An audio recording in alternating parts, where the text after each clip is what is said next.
Personas, experiencias, conocimientos, historias y momentos llegan para conectar contigo. En Yascua no solo queremos llevar alimento que nutra tu cuerpo, también queremos ser un canal para que puedas nutrir tu mente y tu alma. Esperamos que este espacio cumpla este propósito en tu vida. Yo soy Marcela Pinzón y les agradezco por formar parte de esta comunidad. Esto es Yascua Podcast.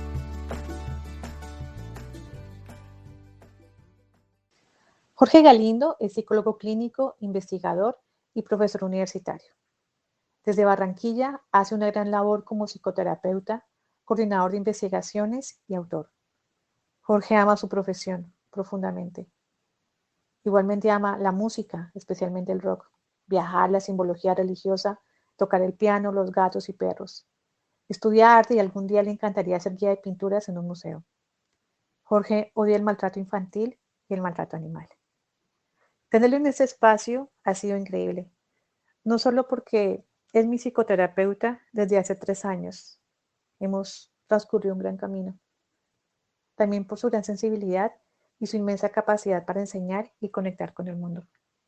Me emociona mucho poder compartir este episodio con ustedes. Espero pueda impactar sus mentes y almas. Bienvenidos. Buenos días. Nuevamente estamos conectados con Yascua Podcast. Tenemos hoy un invitado muy especial. Hacía bastante rato lo quería tener en este espacio y bueno, hoy tenemos la posibilidad.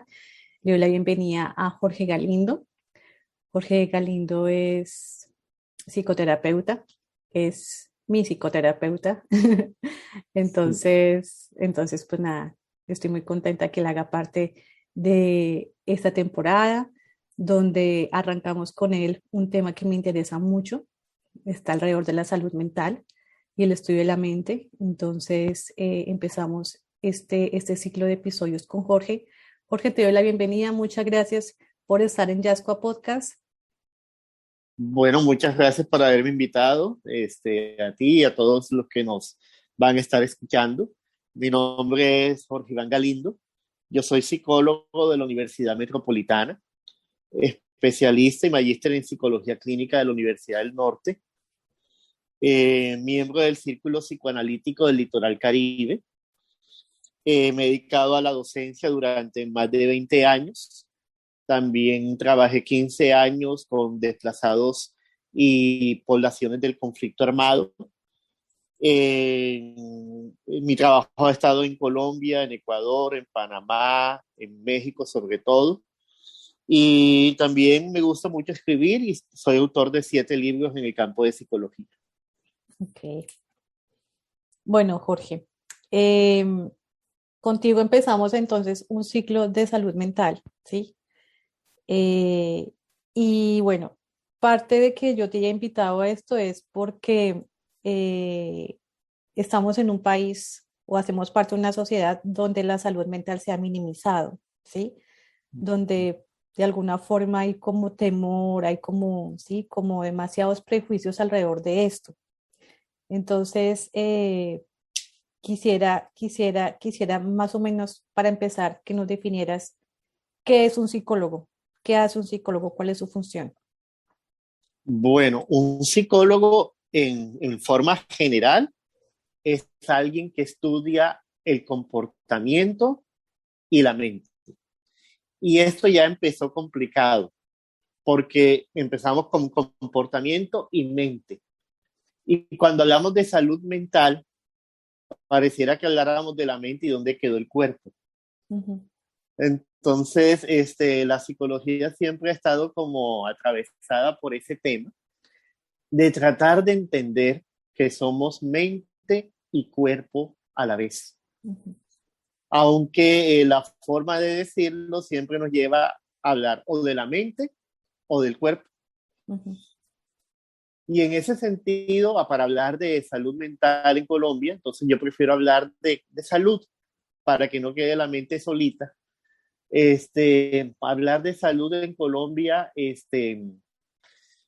entenderla desde la violencia que nos ha atravesado, desde la dificultad que hemos tenido en darle importancia y desde los intentos que hemos estado realizando para mejorar las condiciones de vida de los colombianos. En una sociedad donde hay muchos factores que complican el trabajo de un psicólogo.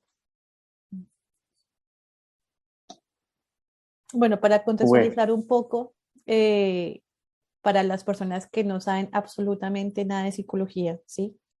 Que tienen completamente desconocimiento de este tema. ¿Qué es la psicología? ¿Dónde nace?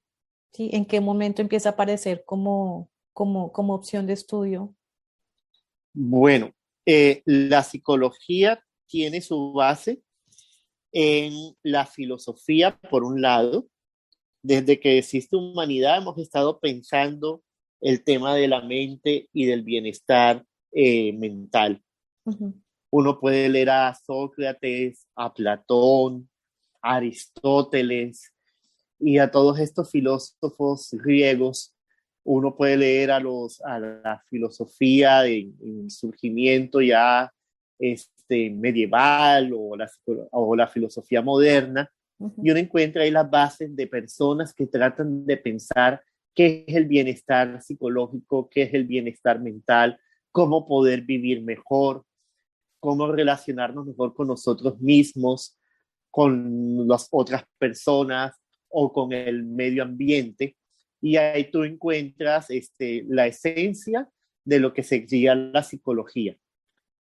El término psicología viene de psique y que nos remonta a la misma filosofía y a la mitología. Psique es una semidiosa que se enamora de Eros, mantienen una relación bastante turbulenta y bastante trágica al final. Y de psique salió psicología. Y psicología sería como el estudio de la psique, de la mente, que en verdad es el estudio del alma. Okay. La cuestión es que decir que estudiamos el alma es como difícil para la ciencia, uh-huh. Entonces decimos que estudiamos la mente. Okay. Pero en últimas es el estudio del ser humano en muchas dimensiones, para tratar de que tenga bienestar, de que podamos vivir lo mejor posible en unas realidades que siempre nos traen dificultades. Okay.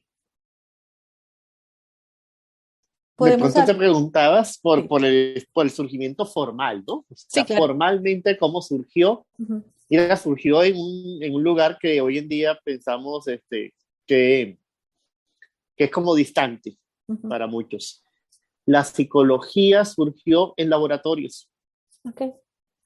En el siglo XVIII, XIX empiezan a aparecer laboratorios y el primer psicólogo es Wilhelm Wundt, que es un alemán que en Leipzig, Alemania, hace el primer laboratorio para entender las emociones, las sensaciones, la relación que tenemos con los órganos de los sentidos.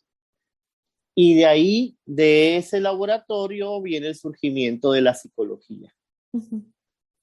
Lo digo distante porque hoy en día no nos dedicamos a eso necesariamente. Uh-huh.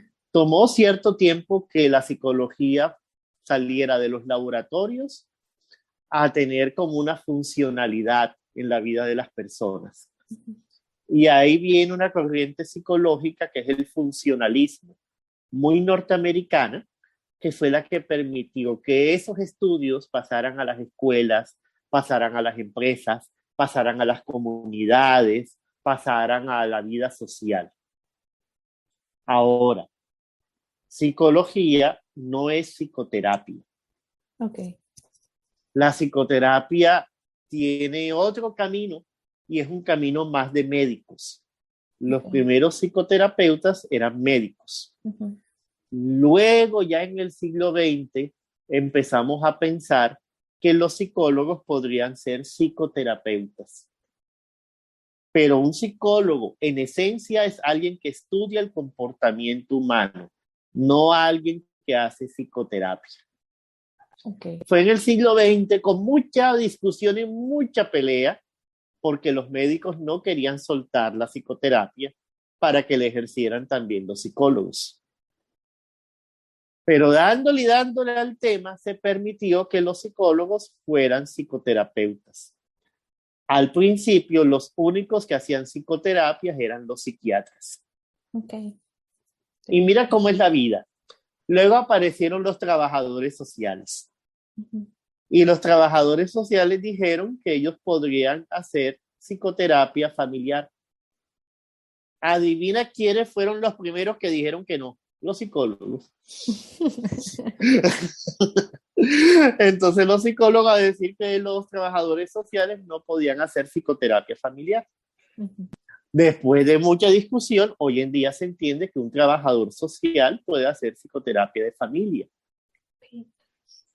Tanta discusión para que en el siglo XX y en el XXI el tema de quién hace psicoterapia y quién no hace psicoterapia es un tema que es tan complicado porque hay países donde no existe mucha claridad, como por ejemplo en Colombia, donde tú escuchas que está la psicoterapia de la ciencia, pero entonces está la psicoterapia de Los Ángeles, la psicoterapia astrológica, la psicoterapia con las barajas, la psicoterapia con los olores, con los colores. Hay una diversidad de propuestas y no hay mucha regulación sobre quién puede y quién no puede ejercer de verdad ese campo de curar a las personas en la psique, o sea, en el alma.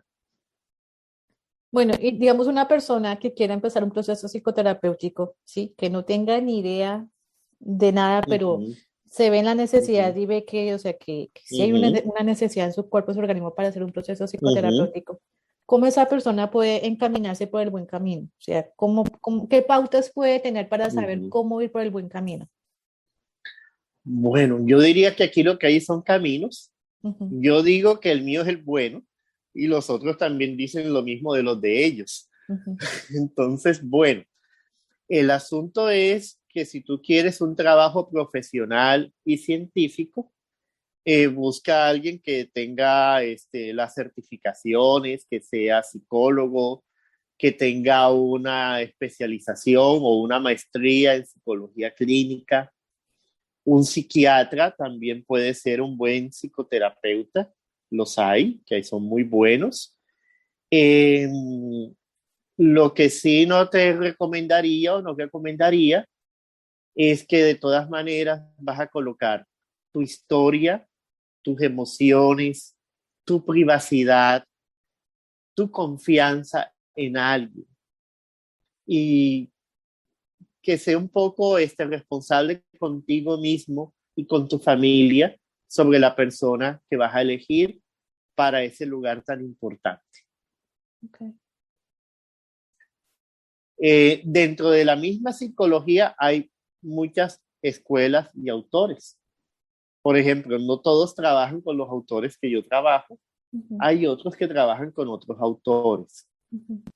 Para mí, lo más importante es que la persona que te acompañe en ese proceso de descubrimiento personal sea una persona ética, sea una persona sensible, sea una persona que también haya tenido su proceso de descubrirse a sí mismo para que pueda tener la claridad de poderte guiar. Okay. Bueno, Jorge, ¿y cómo una persona, o cómo sabemos cuando necesitamos psicoterapia? ¿Sí? O sea, ¿tiene que haber un quiebre emocional muy fuerte? ¿Tiene que haber un trauma necesariamente? ¿O la psicoterapia puede ser tomada por cualquiera en cualquier circunstancia? Bueno, mira, yo quisiera diferenciar dos cosas aquí. En la vida todos tenemos crisis y hay personas que además de crisis de la vida tienen traumas que son distintos. Las crisis de la vida son las circunstancias que vivimos que nos duelen, que nos molestan, que nos colocan al límite y que tenemos que superar. Y que en muchas ocasiones las superamos. Por ejemplo, una crisis es el nacimiento de un hermanito para un niño. Una crisis es el primer día de escuela. Una crisis es cuando se muere un familiar. Una crisis es el primer desamor. Una crisis puede ser el nacimiento del primer hijo. Una crisis puede ser cuando saliste de tu casa y te casaste. Una crisis puede ser cuando te separaste. Una crisis puede ser cuando el hijo se fue de la casa. O sea, todos vivimos crisis en la vida, no las podemos evitar. Esas crisis nos generan conflictos. Hay quienes tienen una maleta con buenos elementos para enfrentar las crisis. Hay otros que tienen los elementos para enfrentar las crisis, pero los tienen desorganizados. Y hay otros que tienen la maleta vacía y no saben cómo enfrentar las crisis. Los que tienen la maleta bien organizadita y con todo, no necesitan psicoterapia. Los que tienen los elementos, pero los tienen desorganizados, en la psicoterapia se organizan para que la maleta funcione mejor. Y sobre todo, los que tienen poco en su maleta son los que más necesitan de la psicoterapia. Ahora, ¿cómo es alguien que tiene muy poquito en su maleta? Es alguien que no tuvo mucha presencia de papá, de mamá, de otros familiares, y que su maleta quedó bastante vacía. Se nota porque son personas bastante tímidas, retraídas, inseguras, indecisas, que cuando vienen las crisis en la vida se vuelven un merengue. Hay otros que tienen la maleta con sus elementos, pero están desorganizados. Ellos han tenido papá, han tenido mamá, hermanos, hermanas. De pronto los papás hicieron lo mejor posible, pero les salió en desorden. Y entonces por eso la maleta está en desorden. O sea, sí tienen elementos, pero hay que organizarlos. Con el psicólogo, el psicoterapeuta se organizan y luego tú sigues la vida. Y hay otros que vienen con la maletica organizada, pero que viven las crisis que todos tenemos que vivir. Te lo voy a explicar mejor. Hay veces que llega a la consulta una mamá con un adolescente. Ay, doctor, yo le traigo a mi hija porque es que el novio la terminó y ella está muy triste. ¿Y cómo es la tristeza? Ay, llora su novio, mira las fotos en el Instagram, se pone a escuchar las canciones que él le dedicó y se pone a llorar. Yo no quiero que mi hija llore. Bueno, ¿y su hija va al colegio? Sí, ella va al colegio. ¿Y su hija tiene amigos y amigas? Sí, la están ayudando mucho. Y su hija, además de llorar, ¿se ríe? Sí, ella se ríe, pero cuando se acuerda del novio llora. Yo recibo a la muchachita, pero ya yo voy pensando, ella no tiene un trauma, ella tiene una crisis que había que vivir en algún momento en la vida. Yo la puedo acompañar y escuchar, pero ella no está para psicoterapia. Ella está viviendo un momento crítico que todos vivimos. Te lo voy a colocar ahora con alguien que tiene la maletica desorganizada. Ay, doctor, le traigo a mi hija porque terminó con el novio. Ah, ok, ¿y qué pasa? Está triste y llora. ¿Y qué más sucede? Le está yendo mal en el colegio. Ha dejado de estudiar. Ya no quiere verse tanto con las amigas y los amigos. Se la pasa metida en el cuarto. Doctor, hace 7 meses que la dejó el novio y yo siento que ella a veces mejora, a veces empeora. Yo siento, doctor, que se le ha desorganizado la vida. A esa muchachita yo la atiendo, porque ella necesita organizarse, porque la crisis le desorganizó lo que ella traía desorganizado. Ahora te voy a contar la historia de alguien que tiene muy poquito en la maleta. Doctor, le traigo a mi hija. es que terminó con el novio y está triste, está llorando. Bueno, y además de triste, ¿qué sucede? Ay, doctor, ella se está cortando. Ella coge la cuchilla y se quiere cortar los brazos y las piernas. No quiere salir del cuarto. Llora muchísimo. No recibe a ningún amigo, a ninguna amiga, ni al papá ni a la mamá. Ella está, hay veces me dice que la vida no tiene sentido. Doctor, a mí me da susto porque ella antes iba a la iglesia y ya no quiere ir a la iglesia. Ahora dice que Dios no existe y que todo para ella todo se le acabó. Esa tiene la maletica vacía. Esa necesita de mi ayuda y hasta de pronto de la ayuda de un psiquiatra. Con ella hay que hacer un trabajo mucho más largo. Entonces traté de mostrarte las 3 maleticas con los ejemplos. La que vive la crisis pero tiene cómo superarla, la que la maletica se desorganizó y la que a la maletica le hace falta mucho y no sabe qué hacer. Espero que haya sido bonita la metáfora para entenderlo. Bastante. Wow. Uy, sí, me dejas pensando un montón de cosas. ¿Cómo dar ese paso cuando uno sabe que la maletica está vacía, pero por, qué sé yo, por temor, por, por lo que te decía al principio, por sí, este rechazo que hay al trabajo psicoterapéutico de que si me ven con psicólogo, entonces el mundo va a pensar que estoy loco, ¿sí? Que es lo que aquí en Colombia muchos piensan, muchos abuelos, muchos padres, como que, uy, no, voy a psicoterapia, está loco, ¿sí? Empezando por eso, o sea, ¿cómo darse cuenta que nuestra maletica está completamente vacía y que necesitamos dar ese paso, pero con todo ese discurso que tenemos alrededor, no lo podemos hacer? Mira, es más fácil que lleguen los de la maletica vacía que los de la maletica desorganizada. Porque los de la maletica vacía ya tienen la idea suicida, ya se han hecho daño, le han hecho daño a otros, tienen adicciones fuertes, han perdido el trabajo o los estudios. Entonces ya están en un momento muy desorganizado y por lo general dicen, ya no aguanto más y voy a buscar ayuda, o sus familiares lo traen a la consulta porque se dan cuenta que ya no se puede más. Esos son los que más llegan. Los de la maletica desorganizada, como lo que tienen es desorden, con el desorden viven. Entonces, por lo general, asisten unas 2 o 3 citas, se dan cuenta del desorden y no vuelven más porque les dio miedo el desorden. Y siguen en el desorden. Y con su desorden desorganizan a otros, a su pareja y a sus hijos. Y a veces el desorden sigue hasta que llega el momento en que no aguantan más.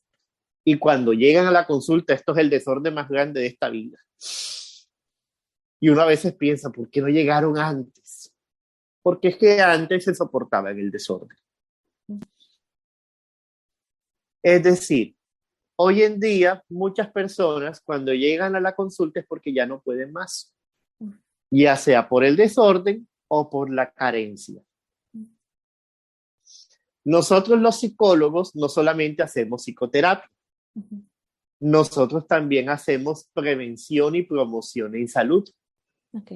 Es decir, tratamos de darle a las personas herramientas para que no tengan tanto desorden ni tanta carencia.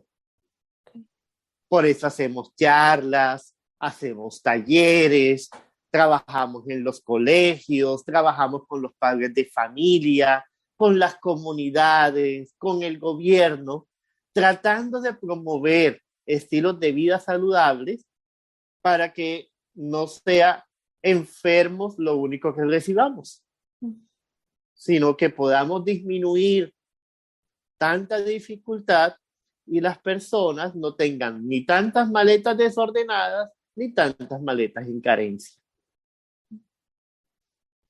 Esas charlas, esas actividades, este podcast, por ejemplo, yo lo he pensado Cuando tú me dijiste, yo me animé. ¿Sabes por qué?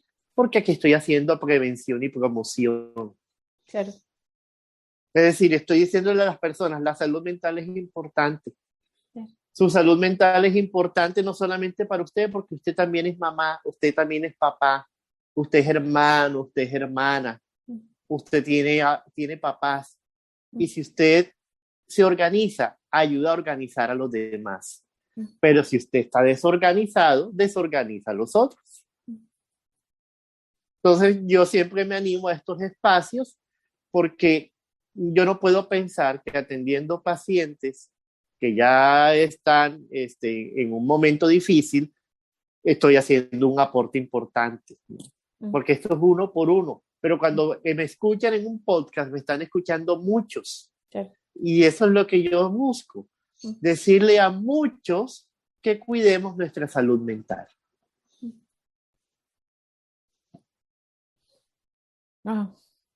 Me dejas pensando algo también y es, necesariamente esos traumas son los traumas que traemos desde nuestra infancia, o sea, es en la infancia donde se origina todo. No necesariamente para todas las personas, Okay. pero sí, en la infancia uno vive eventos que son críticos, pero que mal llevados se vuelven traumáticos. Por ejemplo, la muerte del abuelito es un momento crítico. A todos se nos mueren los abuelitos alguna vez. Pero si la mamá lo muestra bonito, es un momento crítico que va a doler, pero que se supera.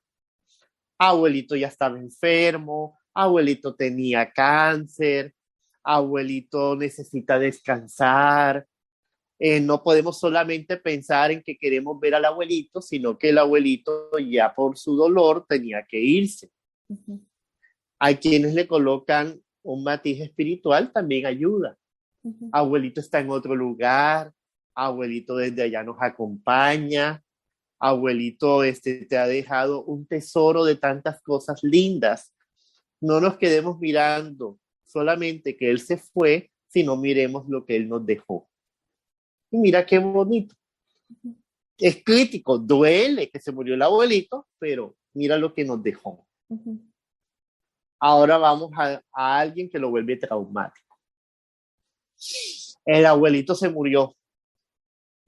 Es que nos hizo falta cuidarlo más. Es que si hubiésemos pensado en otro médico, es que si hubiésemos pensado en otro hospital, todavía estuviese vivo. Entubado, pero vivo. Todavía lo tendríamos aquí. Es que a mí me faltó y a ti te faltó también como nieto.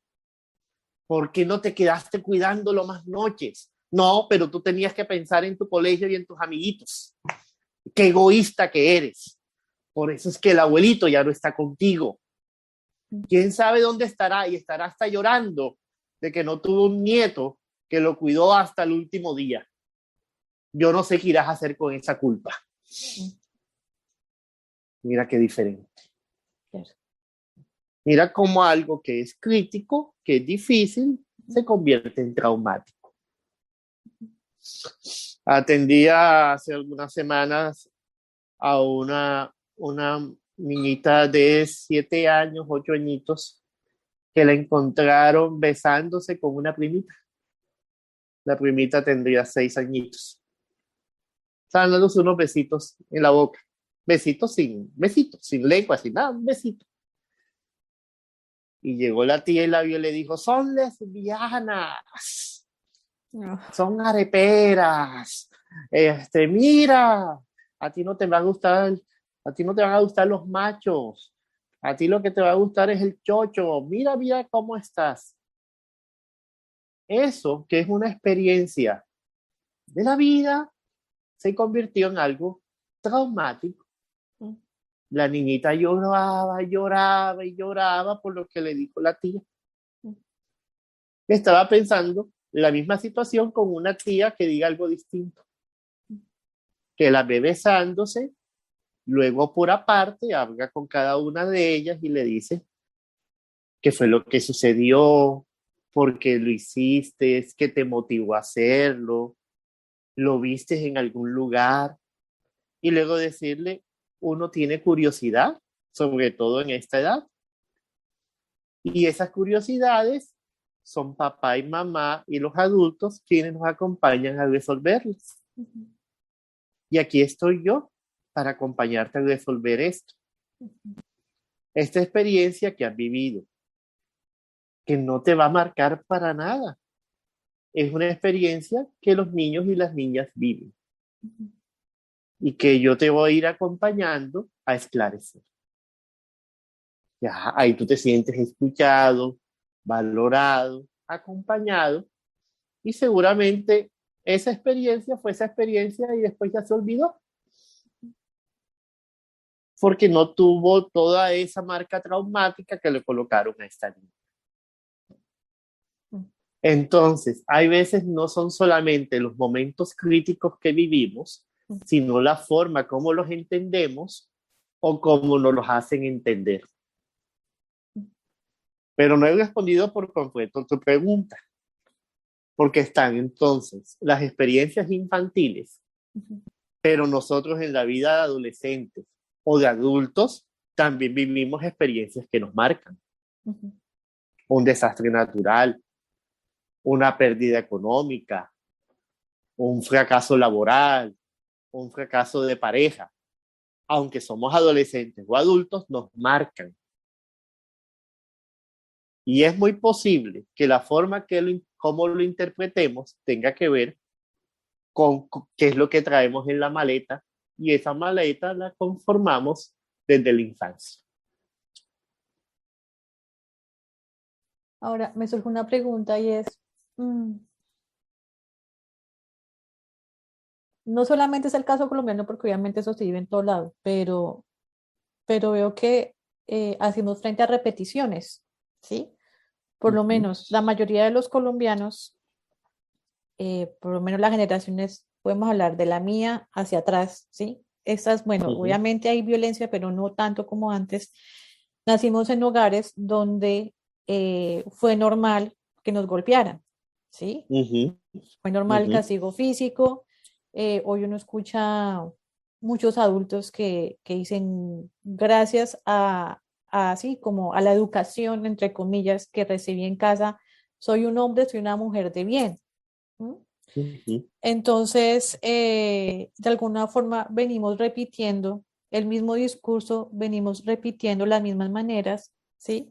Y no hay una conciencia de saber si esas repeticiones son adecuadas o inadecuadas, ¿sí? Entonces, si a mi abuela le pegó a mi mamá me pegó a mí, yo le pego a mi hija, está bien, ¿sí? ¿Cómo hacer frente a Mira, esas repeticiones o sea, que igual siguen siendo constantes, que igual siguen estando impregnadas en nuestras familias, en nuestra sociedad, y nosotros seguimos andando por el mismo camino? O sea, ¿cómo cortar eso? ¿O eso está bien? bueno, mira, te comento. Esto es sorprendente. La comprensión del impacto que tiene la educación en los niños es un tema nuevo. La Convención de Derechos de Infancia es de 1989. Y nosotros a partir de ahí tuvimos el Código del Menor. Y hoy en día tenemos el Código de Infancia y Adolescencia. ¿Qué te quiero decir con esto? Que durante muchas décadas y siglos en nuestro país y en muchos países no habían ni normas ni leyes de protección para los niños y las niñas.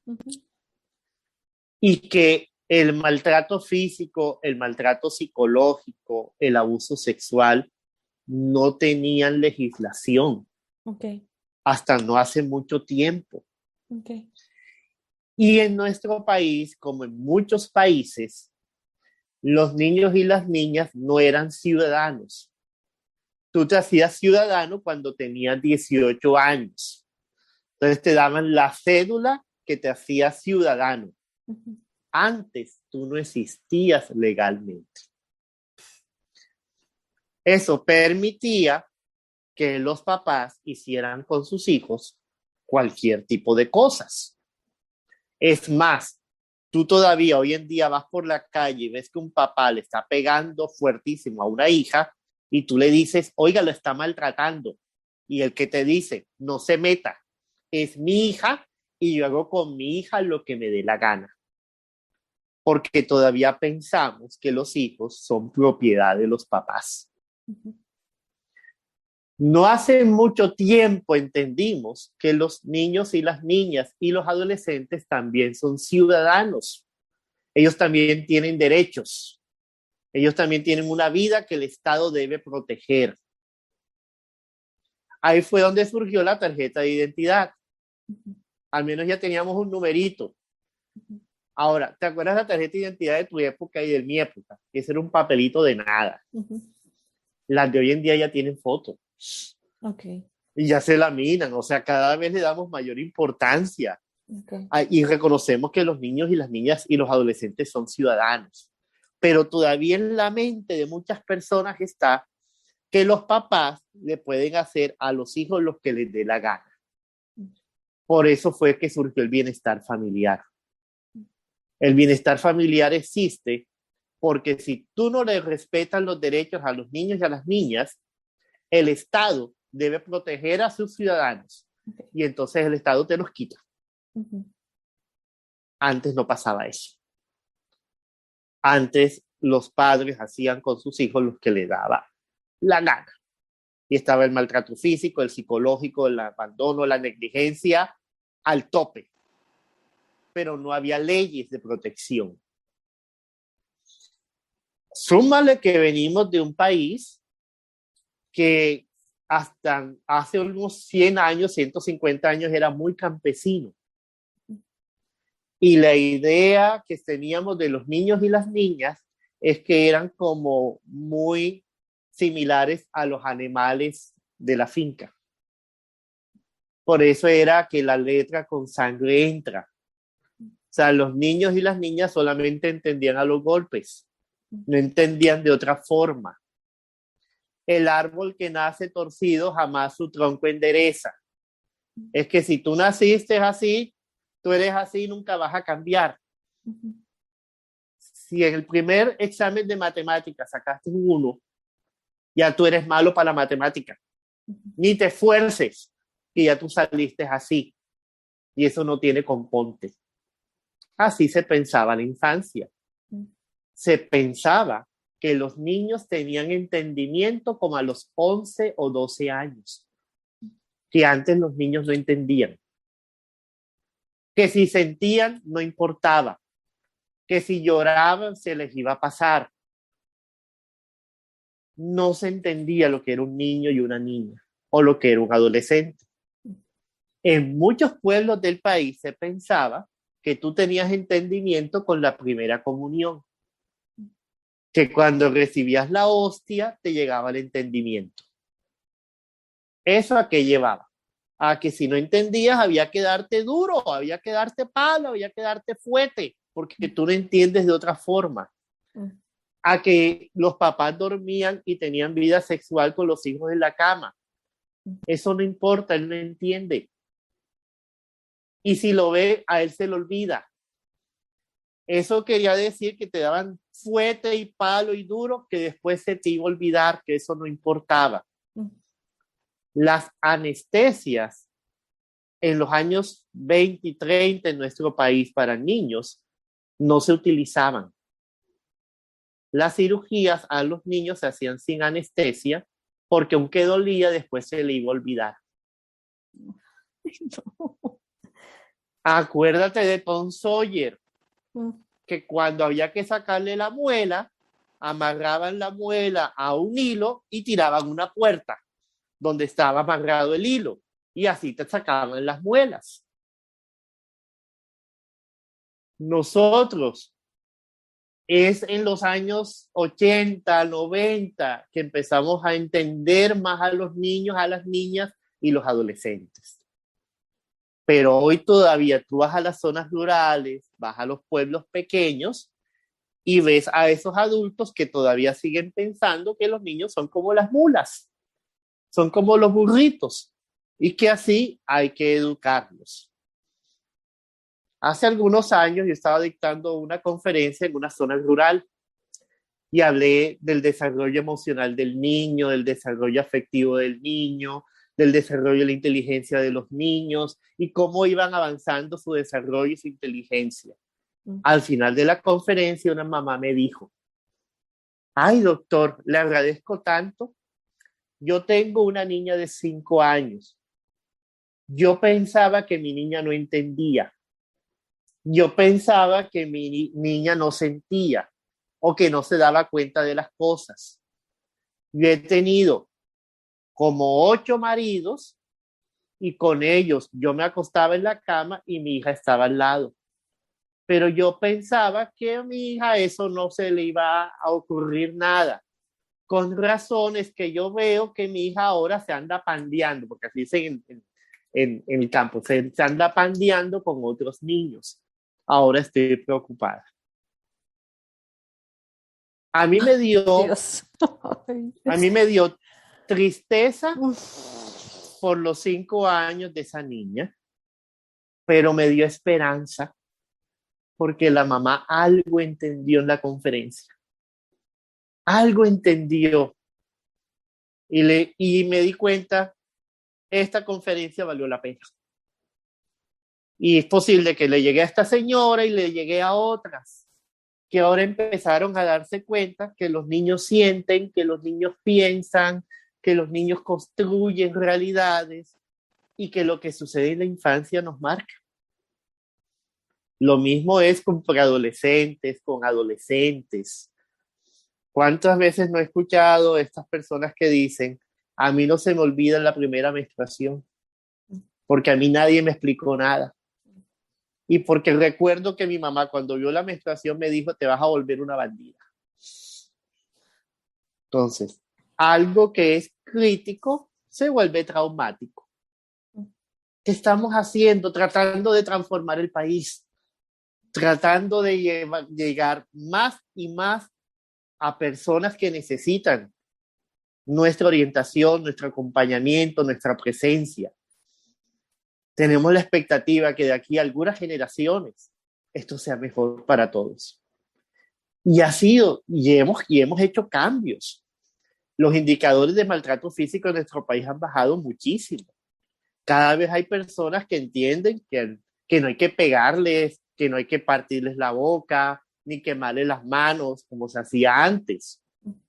Cada vez hay más familias que entienden que si los hermanos se pelean, no hay que amarrarlos de ombligo con ombligo desnudos hasta cuando se contenten, como se hacía antes. Cada vez hay más familias que entienden que si el niño se roba algo, no hay que quemarle las manos en el fuego del fogón, como se hacía antes.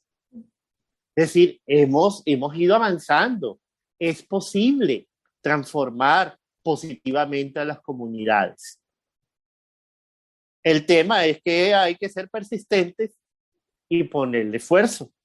Por eso yo te agradezco tanto este espacio. Gracias, Jorgito. Porque sé que vamos a llegar a personas a hacer transformaciones de vida. A eso es que yo dedico mi vida.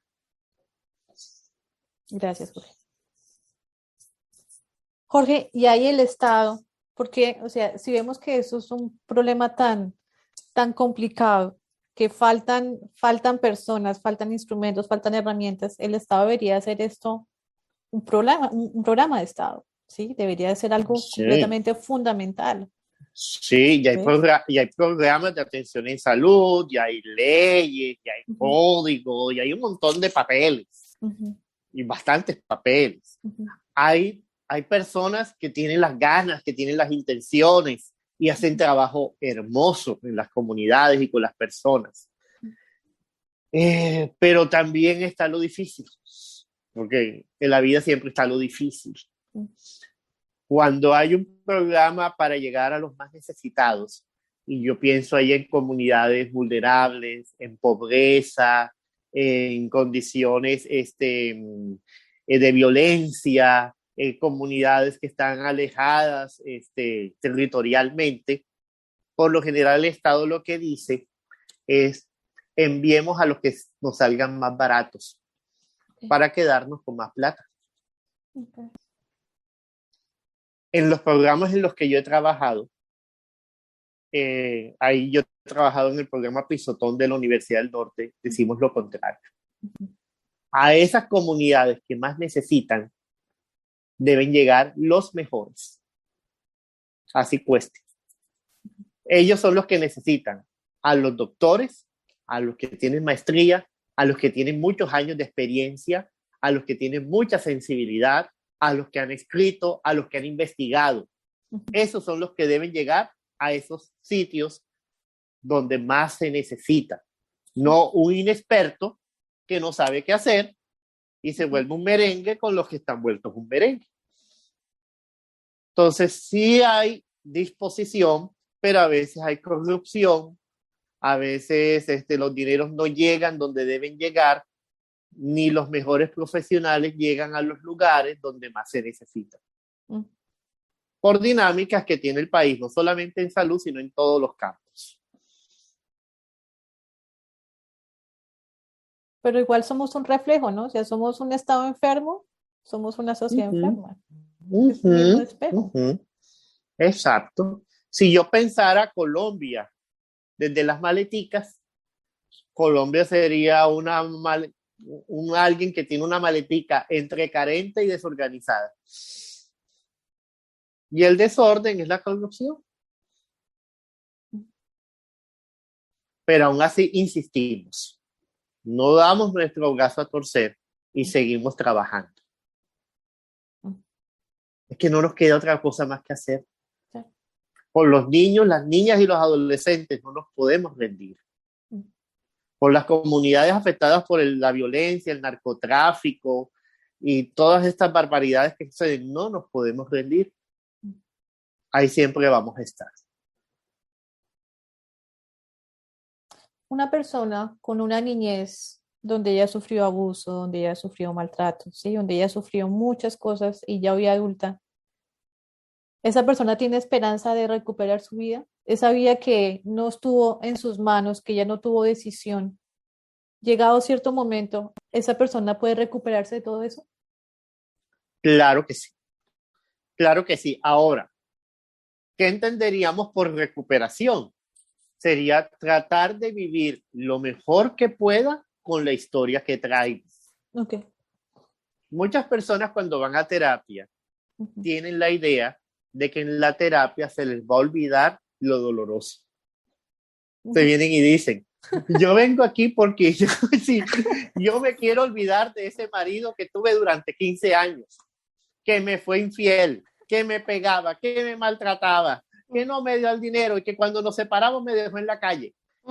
Doctor, yo quiero olvidarme de él en esta terapia. Yo no se lo digo en la primera cita, pero yo tengo claro de que no se le va a olvidar. Es más, yo no quiero que se lo olvide, porque si se lo olvida, se busca otro igualito o peor. Más bien es que vamos a aprender de lo que viviste, cómo vamos a crecer con lo que sufriste, cómo vas a madurar de lo que no has madurado, cómo vamos a transformar eso tan doloroso en un aprendizaje de vida para que no te vuelva a pasar, para que cuando te encuentres otro parecido ya tú sepas cómo son y que por ahí no me voy a meter. Pero si hago que se me olvide, no aprendí nada, no construí nada, no maduré nada y me busco uno peor. Porque uno tiende a repetir lo que no ha superado. Entonces la terapia no es para olvidar, sino es para construir de lo que he vivido y que me ha dolido. Y para esas personas que tienen este prejuicio frente a la psicoterapia, por lo menos yo conozco un grupo de personas, esas personas por lo general son religiosas, ¿sí? Hacen parte de una religión, bueno, específica o lo que sea. Y hay una indisposición, ¿sí? Viene un discurso como hasta desde la iglesia a la que pertenecen de que el psicólogo y la psicoterapia es satánico, ¿sí? Hay muchos que piensan eso, de que, que como es una ciencia obviamente muy nueva, entre comillas. Entonces hubo un discurso, ese discurso fue finales del siglo XIX, principios del XX, por decirlo así, que la psicología obviamente fue demonizada, ¿sí? Por muchos sectores religiosos. Y ese discurso, de alguna forma, muchas iglesias lo siguen manteniendo en el tiempo. Entonces, cuando uno les menciona la palabra psicólogo, psicoterapia, sí, ya hay una indisposición terrible. Entonces, ¿qué le decimos a estas personas para que de alguna forma puedan ver otras opciones y no ese discurso tan marcado que está? Bueno, te cuento yo que escribí un libro sobre el tema. Uh-huh. Se llama El cuerpo del cristiano en los tiempos de las ciencias de la salud. Ay, Te no lo me voy a quiero. pasar en Por PDF. favor, por favor. Te lo voy a pasar en PDF para que se lo compartas a quien quieras compartirlo. Ok. Uno encuentra de todo. Uh-huh. Yo trabajo con pastores. Hay pastores que me remiten pacientes. Okay. Porque en las iglesias llegan muchas personas con mucho dolor, con mucho trauma. Uh-huh. Y hay pastores que son conscientes que hay una dimensión espiritual con la que ellos trabajan y hay una dimensión psicológica con la que yo trabajo. Claro. Y ellos me remiten pacientes y trabajamos delicioso. Hay pastores, pastoras que hacen un lindo trabajo desde su lugar y complementamos trabajo con psicoterapia. Porque ellos se dan cuenta que tienen casos de esquizofrenia, de trastornos de personalidad, de trastornos afectivos, donde ellos dicen, lo espiritual ayuda, pero aquí se necesita más. Entonces me los remiten. Hay pastores que no me ayudan. Hay pastores que le han dicho a pacientes no vuelva donde ese psicólogo, que eso es del demonio. El psicólogo de los psicólogos es Jesucristo y todo eso, bla, bla, bla. Esos no ayudan. Tengo personas que han llegado a consulta por una mala intervención en iglesias, donde es alguien que tiene la maletica vacía o desorganizada y colocan 30 personas a hacerle un exorcismo o una sanación de esas, que le gritan, sale en el nombre de Jesús, sale en el nombre, y eso los altera más, entran en una crisis emocional y llegan a la consulta. He tenido personas que incluso lo que no han sanado en la terapia, lo han logrado sanar en la iglesia. Okay. Hay de todo, hay de todo. Uh-huh. Son más cercanos por lo general. La mayoría de los sacerdotes católicos, muchos pastores de iglesias protestantes, como se les dice, son muy cercanos, pero hay otros que no miran bonito y por lo general son pastores de iglesias de garaje. Uh-huh.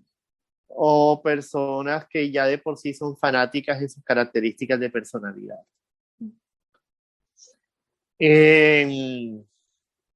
Yo siempre trato de ser muy respetuoso. Uh-huh. Y espero que también exista respeto hacia mí. Claro. Pero hay de todo.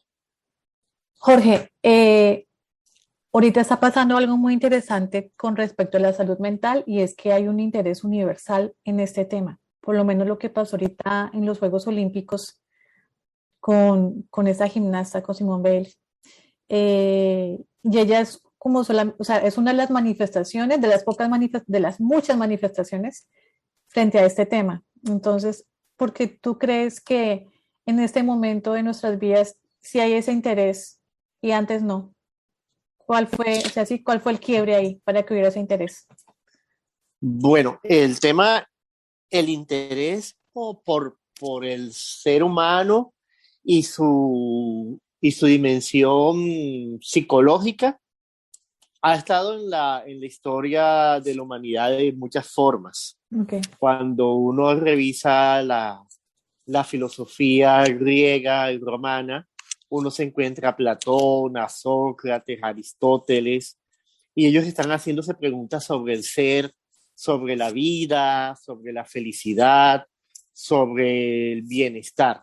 Uh-huh. O sea, esa línea ha estado ahí. Con el avance del cristianismo, el tema pasó de la filosofía al campo espiritual y al campo religioso. Y entonces partíamos del principio de que lo más importante era la vida más allá de la muerte, y que la vida terrenal era una vida que debía estar atravesada por dolor, por sacrificios, por malestares, que lo que iban a hacer eran fortalecer el alma para prepararnos para esa vida eterna. Ujú. Cuando llegamos al siglo XIX y siglo XX, en el XIX ya surge la psiquiatría, surge con toda claridad, surge la psicología y surge el psicoanálisis. Y ahí entonces volvimos a tomar el tema de lo psicológico, ya no desde lo espiritual, ya no desde lo filosófico, sino desde un carácter más científico. Algunos autores señalan que el siglo XIX fue como quitarle las almas poseídas a la iglesia y convertirlas en enfermos mentales. Fue entonces como todo un tránsito, ir descubriendo que la enfermedad mental existía. Ese fue como el primer paso, descubrir que la enfermedad mental existía y cómo tratarla. El siguiente paso fue pensar cómo generar acciones para evitar enfermarla.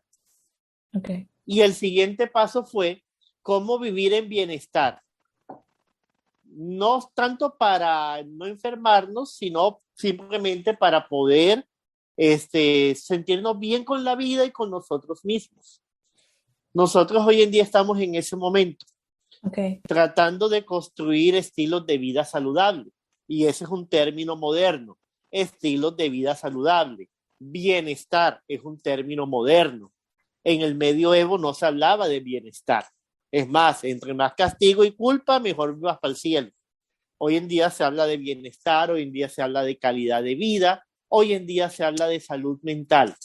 Son términos que se fueron construyendo en el siglo XX y que en el XXI cada vez toman más fuerza. Para nuestro país, el camino ha sido difícil. Porque pasamos de una Colombia campesina que no entendía esto de la ciencia psicológica, de esos papás, abuelos o bisabuelos que decían, ¿tú para qué vas a un psicólogo? Eso es de locos, tú no necesitas de eso, cada quien que solucione sus cosas como mejor pueda. Al surgimiento de la psicología en Colombia, que tuvo más fuerza entre los 80 y 90, a una Colombia donde hoy en día se habla cada vez más claramente de salud mental. Entonces, incluso para nuestro país ha sido un camino a atravesar. Todavía hay personas que piensan que ir al psicólogo es para locos, que uno no necesita una terapia, por ejemplo, de pareja, porque las parejas tienen que solucionar las cosas entre ellos, que se meta un tercero, ¿eso para qué? O que la verdadera ciencia es la matemática y no las ciencias humanas, que eso es habladera, como dicen algunas otras personas. Es decir, todavía tenemos resistencias, pero hemos venido construyendo un camino para poder reconocer términos como calidad de vida, como salud mental o como bienestar integral. Es que por lo menos me impresiona que podamos ser testigos de, ¿cómo te digo? O sea, como esos secretos de los que nadie hablaba, no solamente están destapándose a nivel individual, sino se están destapando a nivel colectivo, ¿sí? Entonces, movimientos como el Me Too, que salen todas estas chicas y todas esas mujeres a nivel mundial denunciando sus abusos, y eso viene desde las famosas hasta las menos famosas, por decirlo así. Entonces, me impresiona mucho eso, o sea, que a nivel colectivo estamos viviendo como un cambio de paradigma, ¿sí? Que es evidente. Sí. Y eso, Sí, pues, dime. Yo diría que es, retomando a un psicoanalista francés, Jacques Lacan, es la caída de los amos. Los amos eran el Estado, la iglesia, los hombres, las autoridades militares, la represión social e individual, son temas que en lo contemporáneo ya no se soportan. No. Y entonces estamos viviendo un momento en el cual están cayendo los amos. La pregunta es, ¿hacia dónde vamos a ir una vez que los amos caigan? ¿Será que surgirán otros amos? ¿Será que soportamos la libertad? ¿O buscamos nuevamente otras esclavitudes? Esto que estamos viendo con la pandemia también viene a hacer ese efecto, ¿cierto? A hacer como a seguir impulsando ese cambio, porque lo que estamos viviendo en estos 2 últimos años, que ha sido lo más inexplicable que hemos vivido, nos estamos enfrentando a eso, a encontrarnos realmente socialmente y también como individuos. Entonces, por lo menos, ahorita que estamos atravesando esta situación, ¿sí? Lo que tú dices, ¿cómo vamos a vivir esos cambios realmente? ¿Sí? ¿A qué nos vamos a enfrentar? ¿Qué es lo nuevo que va a suceder? ¿Y cómo vamos a hacer sin el amo? ¿De qué forma vamos a construir una sociedad sin tanta represión, sin tanto autoritarismo, sin tanta única verdad? Hay algunos que buscan un anhelo a volver al amo. No, lo que necesitamos es que vuelva otra vez la represión fuerte, que vuelva autoritarismo, que le den duro a esas personas que piensan distinto, diferente. Hay otros que dicen, no, sigamos este camino y sigamos en la protesta y sigamos en la reorganización de una sociedad diferente. Hay diferentes puntos de vista. Ahora que estamos con el tema de los talibanes, sí. Todo el tema del talibán es un retorno ni siquiera en ellos es un retorno, es que ellos se quedaron en ese tiempo. Pero es como dar cuenta de que hay lugares en el mundo donde el autoritarismo y la represión tienen lugar y son aceptados y bien recibidos por muchos. Pero aún así, eso ayer estaba pensando en eso, la respuesta de las mujeres se están armando. Eso no pasaba antes, ellas dicen, no vamos a volver antes a lo que estábamos, como sea, y si así tengan que entregar su vida, ellas no van a dejar perder lo que han obtenido. Entonces, el mundo cambió. Sí, completamente. Ya no le creemos todo lo que el amo dice. Cambió. Bueno, Jorge, yo creo que podemos parar hasta acá. Te agradezco muchísimo por ese espacio. Gracias por la invitación. Para las personas que quieran, no sé, buscar tus servicios, sea de psicoterapia o invitarte a una charla o escucharte tus charlas, tus conferencias, ¿cómo te pueden encontrar? ¿Dónde te pueden encontrar? Bueno, en mi página, en mi Facebook, Jorge Iván Galindo. Es un Facebook más profesional que personal. Por ahí me pueden escribir. Mi número telefónico 300-718-7352. Bueno, y para terminar, un mensaje para la audiencia que te está escuchando referente a todo lo que hablamos o un consejo frente, a la búsqueda de mejoría con la salud mental. ¿Qué quisieras decirle a las personas que te están escuchando para despedirnos? Hombre, le diría que si tienes depresión, ataques de pánico, ansiedad, fobias, manifestaciones corporales, date cuenta de algo. Ninguno de estos elementos, depresión, ansiedad, ataques de pánico y demás, son en sí inapropiados. Es más bien una parte de ti que te está diciendo algo que tú tienes que escuchar. Cuando estás deprimido, ansioso o en pánico, hay una parte de ti que te está diciendo algo que tienes que escuchar. Escucha lo que te está diciendo esa depresión, esa ansiedad o ese pánico. Bueno, muchas gracias. Gracias, Jorge. Gracias. Muchas gracias. Si te ha gustado este podcast, compártelo. Puede que a esa persona que tienes en mente también le sirva. Y si quieres estar atento a todas nuestras novedades y no perderte ninguno de nuestros podcasts, síguenos en redes sociales como @yascoapodcast o búscanos en nuestro sitio web www.yascoa.com. Gracias por compartir este espacio con nosotros. Bendiciones.